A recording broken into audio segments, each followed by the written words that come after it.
참외 서리 박태림. 작업을 마치고 집으로 돌아와 텔레비전을 켜니 참외 축제가 한창인 마을이 소개된다. 참외를 먹어본 적이 언제였던가 기억이 가물가물하다. 노랗게 익은 참외 소용돌이 속으로 빨려 들어간다. 내가 13살 되던 해 여름이었다. 아버지가 해질녘 살인문을 밀치고 마당으로 들어오셨다. 땀에 쩔어 축축해 보이는 수건이 아버지 목에 축 늘어져 있었다. 그것은 아버지의 고된 노동을 대변했다. 아버지는 마당 한쪽에 자전거를 세워놓고 우물가에서 몸을 씻으셨다. 나는 마루에 앉아 그 모습을 우두커니 보다 아버지에게 수건을 가져다 드리는 것도 잊어버렸다. 어머니가 밥상을 차려오셨다. 정확히 말하면 내 앞에 놓으셨다. 그때 대문 쪽에서 인기척이 났다. 나의 친구였다. 나에게 빨리 나오라고 손짓하는 것이었다. 순간 마음이 급해졌다. 밥 한 술을 떠 입안에 넣었다. 갑자기 아버지가 말했다. 이놈아, 어른이 먹기 전에 밥을 먹어? 학교에서 그렇게 가르치던? 벼락 같은 고함에 깜짝 놀랐다. 어찌된 영문인지 몰랐다. 내 손에는 이미 수저가 쥐어있고 입안에는 목구멍으로 넘어가지 못한 밥알들이 가득했으니 말이다. 나는 고개를 푹 숙였다. 아버지보다 먼저 밥을 먹은 죄책감 때문이었다. 아버지 눈치를 슬슬 살피며 우물가로 갔다. 그곳에 앉아 아버지가 얼른 저녁 식사를 마치기를 기다렸다. 지금껏 내가 아버지보다 먼저 수저를 든 적이 없었는데 오늘 그것을 어기고 만 것이다. 거기에는 그럴 만한 이유가 있었다. 오늘 밤 한 동네 사는 친구 사촌과 만나 참외서리를 하러 가기로 약속했다. 계획대로 저녁밥을 일찍 먹고 나온 친구가 대문 밖에서 내게 빨리 나오라고 손짓했다. 친구를 발견하고 다급해진 마음에 아버지가 밥상에 앉으시기도 전에 밥을 먼저 뜬 것이 화근이었다. 아버지한테 야단 맞은 것이 끝이 아니었다. 저녁밥도 굶고 야간 외출 금지령도 내려졌다. 대문 밖에서 모든 상황을 엿듣던 친구는 속절없이 발길을 돌려야 했다. 전에도 아버지한테 야단 맞으면 며칠씩 외출이 금지되었다. 나는 죄책감에 마당을 빙빙 돌았다. 얼마나 흘렀을까? 아버지가 방 안으로 들어가셨다. 그 모습을 지켜본 나는 닭장 속으로 들어갔다. 마당 한쪽에 흙벽돌을 쌓아 만든 닭장 속에서 어머니가 오시길 기다렸다. 아버지가 잠들면 어머니는 어김없이 나를 찾아와 군대 연락병처럼 방으로 들어가라는 신호를 보내셨다. 나는 닭장 속에서 어머니가 오시기를 하염없이 기다렸다. 꼬르륵 꼬르륵 꼬끼요. 자신들의 영역을 침범했다는 경고음일까? 숱하게 무서운 모구름과 매캐한 닭똥 냄새, 그리고 침보다 더 따끔따끔하게 쏘아대는 모기들의 공격을 모두 참아내면서 어머니를 기다렸다. 나는 스스로 벌을 받으며 반성했다. 닭 모이통 위에 앉아 환기구 틈으로 밤하늘을 바라보았다. 이상하게도 아늑하다. 하늘에는 반딧불이 같은 별이 총총 박혀 있었다. 간혹 껌뻑거리는 별이 있었는데 어머니 눈을 닮은 듯 했다. 별들을 보자니 방금 전 일은 가슴 밑으로 스르르 가라앉고 아버지에 대한 섭섭함도 사라졌다. 날이 밝았다. 마루에 걸터앉아 손으로 눈곱을 뗄 때였다. 아버지가 마당으로 들어오셨다. 아침 안개에 젖은 아버지 머리카락이 머리에 착 달라붙었다. 아버지가 말했다. 동네가 난리 났다. 사납기로 소문난 염생이 할아버지네 참외밭을 서리하던 아이들이 붙들렸다는 것이다. 아버지는 내 앞으로 바짝 다가와 환하게 웃으셨다. 어제 저녁 야단치시던 모습은 어디에도 없었다.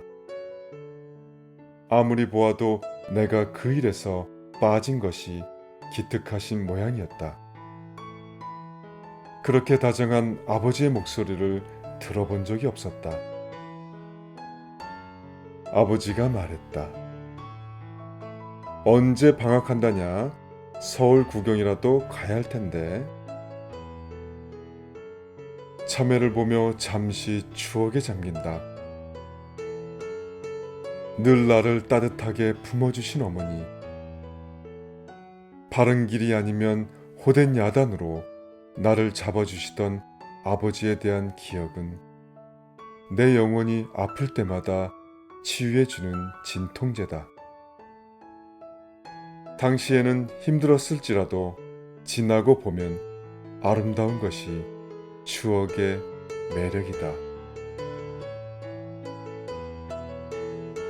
오늘은 참외서리 경북 경주시 박태림 님이었습니다.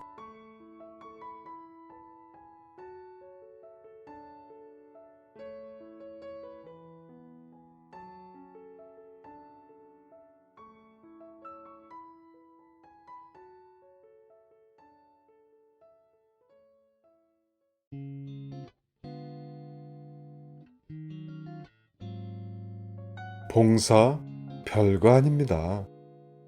김현정. 의사였던 아버지는 그에게 농대에 가서 나무를 심으며 살라고 했다. 뒷날 생각해보니 아픈 사람들만 만나면서 힘들게 살지 말라는 뜻이 아니었을까?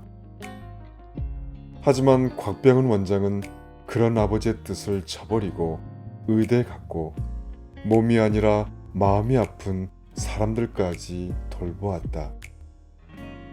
노인과 장애인 등이 공동체를 이루고 사는 시설, 갈거리 사랑촌, 무료 급식소, 십시일반, 독거노인을 위한 봉사동 할머니집, 원주 노숙인 센터, 거창한 사업들을 감당하는 그를 보고 누군가는 진짜 사업을 했어도 잘했겠다 라고 농담했다지만 그는 진짜 사업가보다도 부유하다.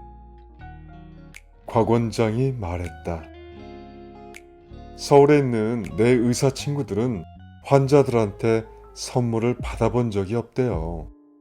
촌지라면 몰라도. 우리 병원엔 봄이면 까만 봉다리에 봄나물 담아오고요. 밤이랑 땅콩도 끊이지를 않아요. 원주 곳곳에서 뇌물을 잔뜩 받고 사는 그는 배부른 의사이다. 곽 원장은 제대한 다음 원주 카톨릭 병원에서 몇 년을 일하다가 부부의원을 개업했다. 올해 한가로운 1년을 보내겠다는 계획으로 병원 문을 닫았지만 2년 동안 의사를 구하지 못해 동동거렸던 의료생협 밝음 의원의 부탁으로 부부는 다시 출근을 시작했다. 삶은 그처럼 마음먹은 대로만 풀려가지는 않는다. 곽 원장은 애초 은퇴한 다음에 노인복지시설을 운영하고 싶었다. 하지만 마침 좋은 땅이 있어 놓치고 싶지 않은 욕심에 사버린 것이 꼬리에 꼬리를 물었던 복지사업의 시작이 되었다. 갈거리 사랑촌이 처음이었다. 그리고 그곳에 들어온 불황자가 원주에 밥 못 먹는 사람이 많다 하여 무료 급식소를 열었고, 그곳을 찾아온 노숙자를 보니 지낼 곳이 없어 쉼터를 세웠다. 하지만 마음먹은 대로 풀리는 일도 있다. 곽 원장이 말했다. 예과 2학년 수업 중에 교수님이 그러셨어요. 의대생들은 들어올 때는 100이면 100, 슈바이처를 꿈꾸며 왔다고 하는데 졸업할 때는 그런 말을 하는 놈이 하나도 없다고. 나라고 특별한 사람은 아니잖아요. 어떻게 하나 고민하다가 쉬지 않고 계속 봉사를 하면 되겠다고 생각한 거죠. 그의 아버지도 돈이 없는 환자들을 곧잘 무료로 봐주곤 했다. 그래서 지금의 이런 삶이 그에겐 별다른 것이 없다.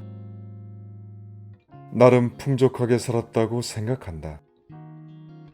원하는 만큼 교육을 시켜준 그의 두 아들은 결혼까지만 도와주고 유산은 주지 않기로 했다. 그렇게 결정하고 나니 더욱 부유해졌다며 그는 기뻐했다. 지금 갈거리 사랑촌과 급식소 등은 일부 국가 지원을 받고 있다. 하지만 살림이 금세 필수는 없다.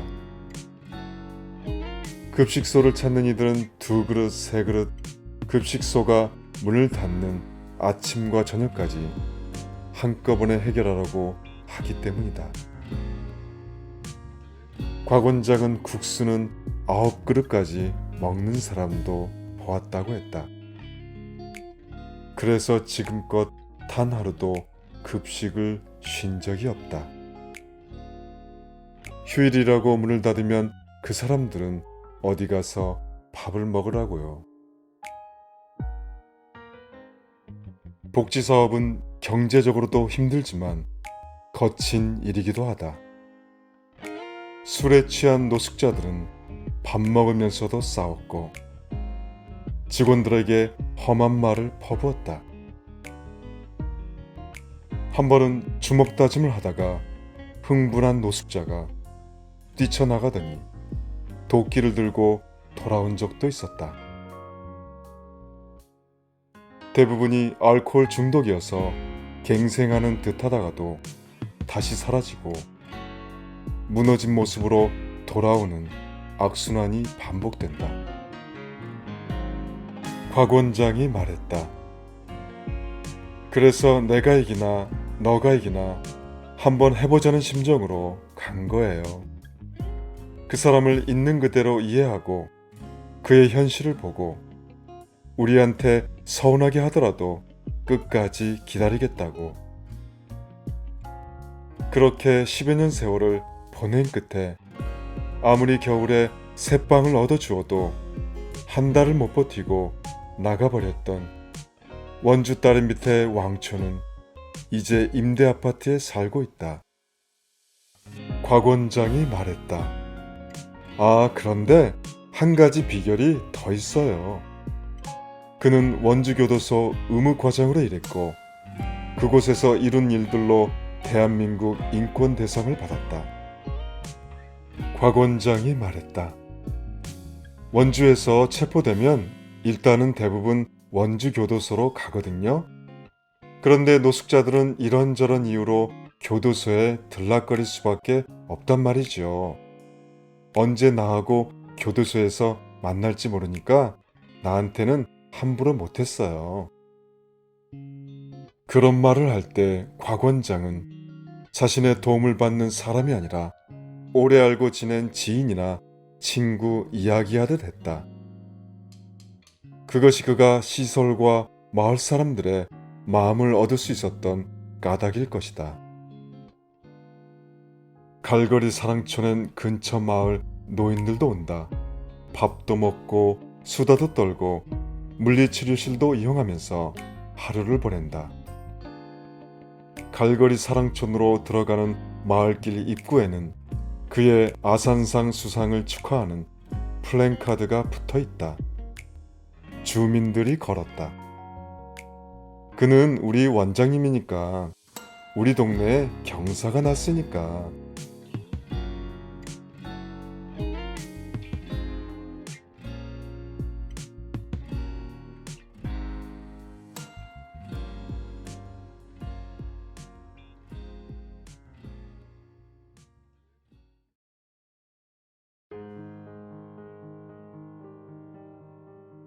차별과 선의는 편견 한 장 차이. 임소천. 정년 뒤에 내가 이렇게 마음 편히 노후를 보내고 있는 것은 그동안 주변으로부터 알게 모르게 받은 도움 덕분이란 생각이 들었다. 그 사랑과 은혜를 세상에 갚으며 조금은 뜻있게 여생을 보내야겠다고 마음먹었다. 그리고 평소 알고 지낸 목사님의 소개로 주간보호센터에 일을 돕게 되었다. 가족이 일하는 낮 동안 혼자서 생활하기 불편한 장애인 12명이 함께 생활하는 곳이다. 나는 목요일 오후에 2시간을 할애받아 동화 구형과 간단한 마술을 선보이고 있다. 재능 기부란 과분한 이름이 붙기는 했지만 어설픈 연기에도 식구들이 힘찬 박수를 던져주는 덕분에 내가 더 즐겁고 감사한 시간이다. 지난 여름에는 민속박물관 체험학습에 동행했다. 센터 식구들 모두 박물관으로 이동할 때 소풍처럼 즐거워했다. 우리는 둥구나무 그늘에 멍석을 깔고 낮은 책상을 배열한 운치 있는 곳에서 교육을 받았다. 이날 체험은 부채에 불을 상징한다는 목단과 나비, 벌을 그리는 것이었다. 나는 양옆의 사람이 힘들어하면 도와주면서 아내에게 선물할 욕심으로 틈틈이 내 부채를 채색했다. 그때 강사님이 "아저씨, 그렇게 잘 그리면 다른 사람이 해준 줄 알아요" 하며 지나갔다. 칭찬인가 싶었는데 센터 간사가 "그분은 봉사자세요" 하니 강사님이 홍당무 같은 얼굴로 몸둘 바를 모르는 게 아닌가. 그분은 내가 장애인인 줄 알았던 것이다. 그리고 장애인은 그림을 제대로 그리지 못하리라고 생각했던 것 같다. 나도 장애인은 도움 없이는 아무것도 할 수 없다는 편견이 있었다. 그래서 모든 걸 내가 해주려 했고 그게 선의인 줄 알았다. 하지만 편견은 내 앞에 있는 사람이 어떤 사람인지 제대로 보지 못하게 눈을 가리고 그 사람이 잘할 수도 있는 일까지 뺏어버린다. 나는 퇴직하고 센터에 와서야 내 생각이 편견임을 알았다. 그 강사도 자기 생각이 편견임을 깨달았길 바란다. 오늘은 차별과 선의는 편견 한 장 차이 임소천 님이었습니다.